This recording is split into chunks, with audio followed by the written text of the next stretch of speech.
Welcome back dito sa channel natin. Andito tayo ngayon sa bus papunta sa PTEX. Alamin natin ang latest na progress sa ginagawang LRT Line 1 Asia World Station na ginagawa doon sa tabi ng PTEX.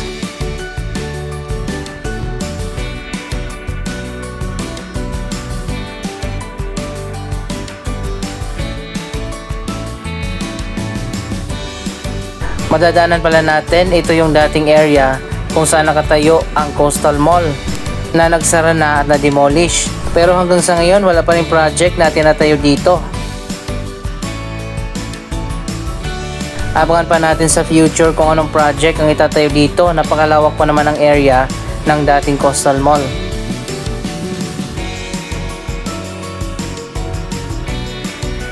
Dito naman sa paligid ng PTEX, iba't iba mga building na ang itinayo dito. May mga bagong residential, office building at mga hotel.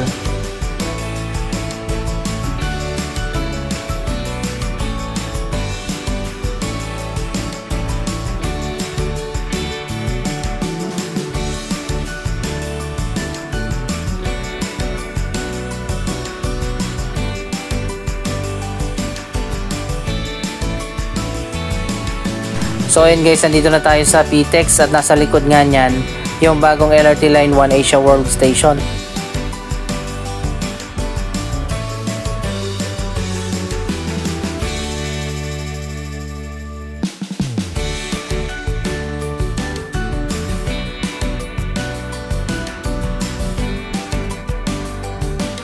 Dito sa pinakadulo ng PTEX Passenger Terminal Building, may structure na tinatayo na sa tingin ko magiging bahagi ng LRT Line 1 Station.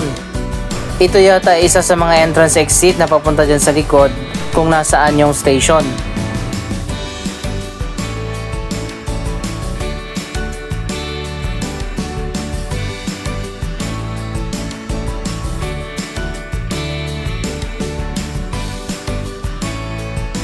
So ayan guys, ito na ngayon ang latest na progress sa bagong LRT Line 1 Station.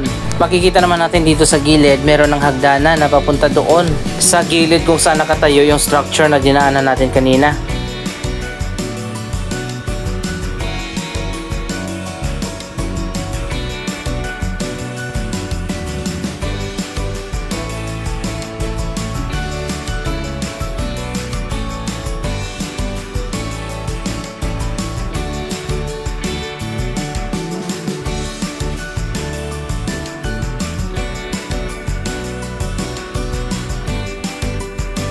Ang design naman ng Asia World Station, parehas na elevated ang concourse level at ang platform level. Sa tingin ko dito lang sa left side ng station magkakaroon ng access kasi yung right side nito ay Coastal Road na o Cavitex.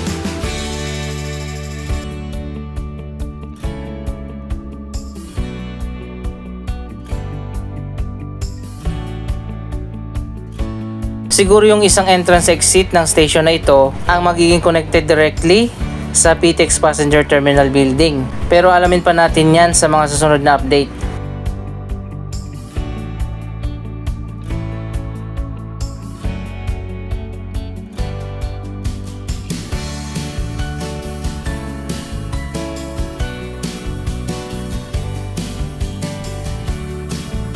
So ayan guys, sobrang init nga dito sa labas, lalo na ngayong summer. Kaya papasok muna tayo dito sa loob ng PTEX Terminal. As usual, ganun pa rin, napakarami mga pasahero ang nag-aabang ng kani-kanilang mga biyahe papunta sa iba't ibang mga destination.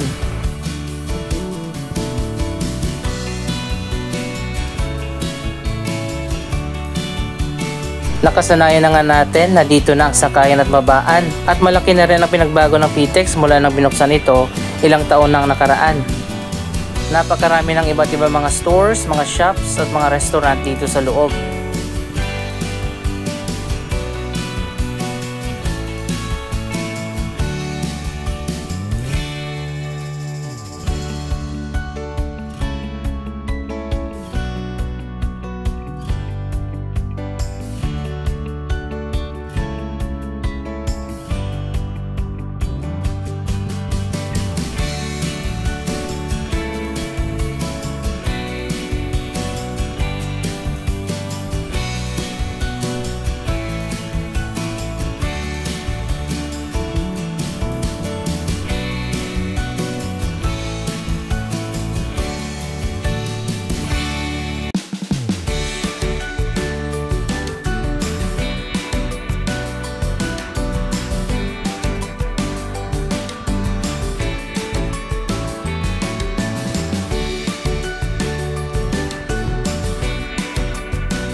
Sana magtayo pa ng mas maraming integrated transport terminal na kagaya ng PTEX sa iba't ibang lugar dito sa ating bansa para nasa isang lugar na lang yung sakayan at babaan.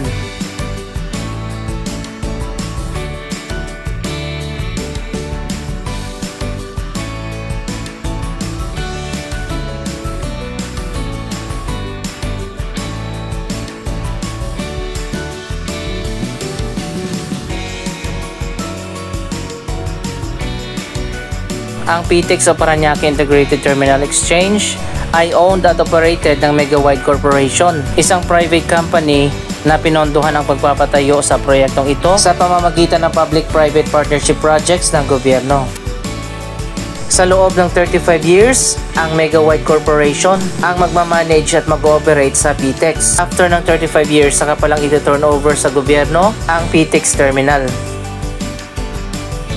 Mapapansin naman natin may mga ibang stores dito sa ground floor na nagsara na. Siguro yung iba na mahina ang benta katulad ng mga clothing store at mga gadget store. Karamihan kasi dito ay mga fast food chain at mga restaurant. Dito naman sa second floor ang sakayan ng mga bus papunta sa iba't ibang mga probinsya.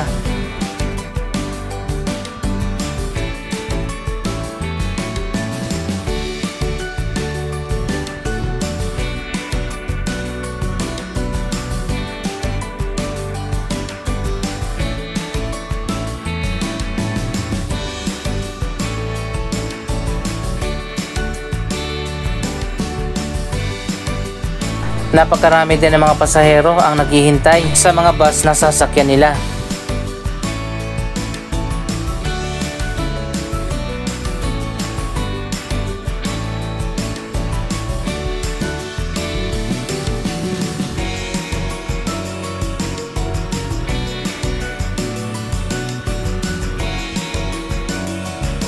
Dito naman sa dulo yung isa sa mga food court dito sa PTEX. May food court din doon sa baba.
Duman muna tayo dito sa Ayala Malls Manila Bay kung saan ginagawa na rin ang bagong extension building na magiging location ng Landmark Supermarket at Department Store.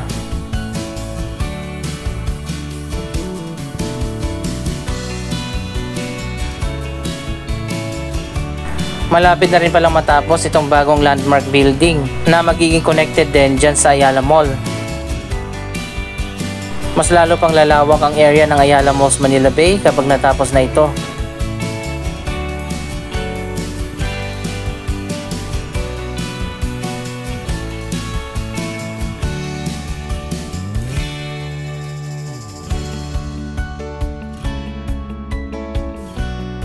Sobrang init talaga sa labas kaya hindi ako makatagal. Mabuti pa dito sa loob ng mall, sobrang lamig. Isa sa mapapansin natin dito sa Ayala Malls Manila Bay, malalawak ang mga stores dito, mapa local brand man o international.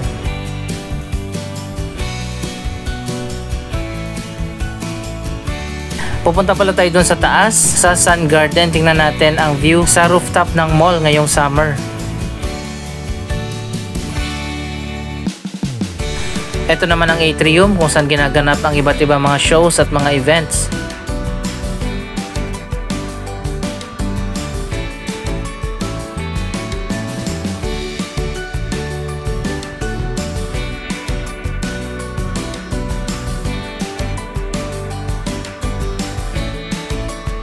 Ito yung area kung saan magiging connected yung itinatayo na bagong landmark building.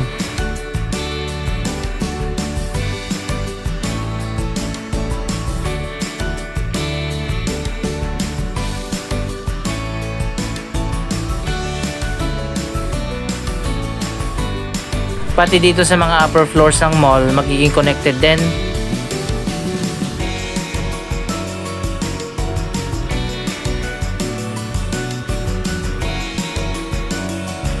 Dito sa 6th floor ng mall makikita ang Sun Garden. Nung una nagtataka ako bakit Sun Garden ang tawag dito. Kaya naman pala dahil exposed ito sa araw, sa buong maghapon, kaya tinawag na Sun Garden.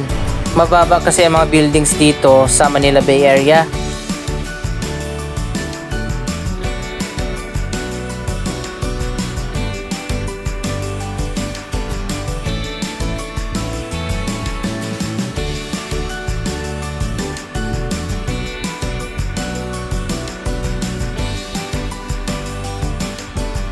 Dito naman sa gitna ng mall, makikita natin ang 1 hectare na Central Plaza. Meron pang street dyan sa gitna. May giant 3D billboard pa na inilagay dito.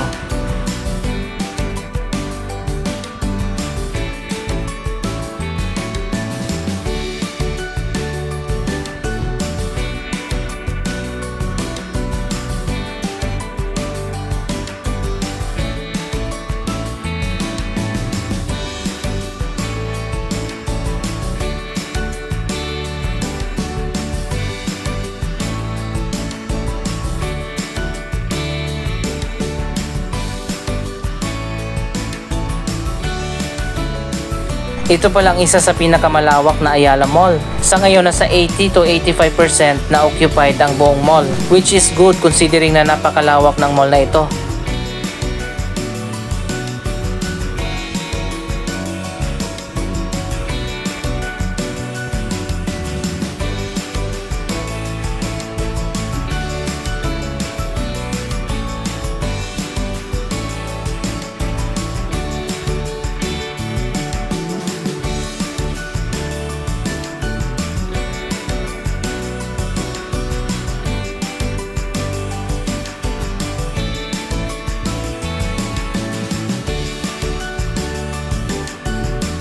Sa ngayon mas marami na ang mga tao na namamasyal dito sa loob ng Ayala Malls Manila Bay.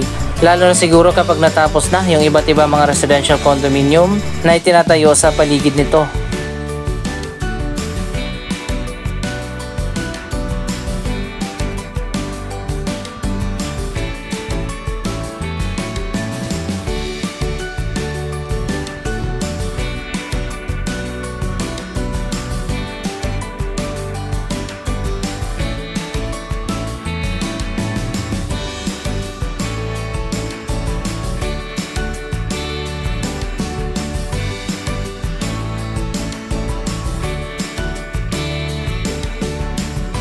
Kung pupunta man kayo dito sa Ayala Malls Manila Bay, siguraduhin nyo lang na mas maaga kayo pumunta dahil napakalawak nga ng mall na ito.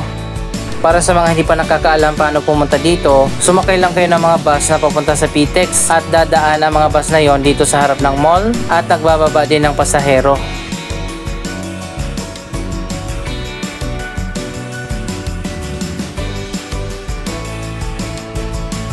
Malawak din pala yung cinema area dito.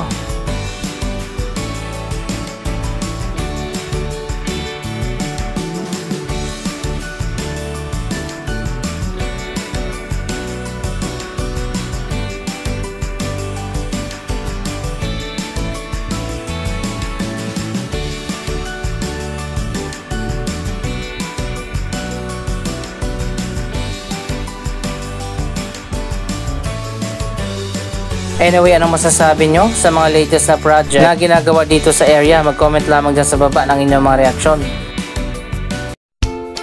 Maraming salamat sa inyong panonood. Don't forget to like, share, comment, at subscribe. Thank you for watching!